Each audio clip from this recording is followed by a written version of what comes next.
রাজবাড়ী জেলা বিএনপির সম্মানিত আহ্বায়ক অ্যাডভোকেট লিয়াকত আলী বাবু। অ্যাডভোকেট লিয়াকত আলী বাবু। বিগত 17 বছর আপনাদের জীবন যুদ্ধে জড়িত ছিলেন না? আপনার সন্তানের চাকরি হয় নাই, বিএনপি করেন এই জন্য চাকরি হয় নাই, এটা তো ঠিক। আপনার সন্তান জেল খেটেছে, আপনি জেল খেটেছেন এবং বাড়িতে ঘুমাতে পারেন নাই, এটা তো ঠিক। আপনাদের এলাকায় এক ছিলেন না আমাদের সৌরভ, সৌরভকে ছিলেন এলাকায় রাজবাড়ী আমাদের অফিসের সামনে যারা বিরোধী দল আমরা তখন ছিলাম,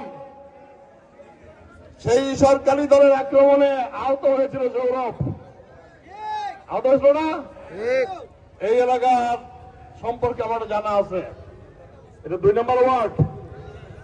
এই 2 নম্বর ওয়ার্ড বিগত দিনে কি ফাঁস হতো না নাকি? উচিত হবে? উচিত হবে না। আপনারা 2 হাত তুলে শপথ করেন তো যে আমরা ধানের শীষে ভোট দেবো।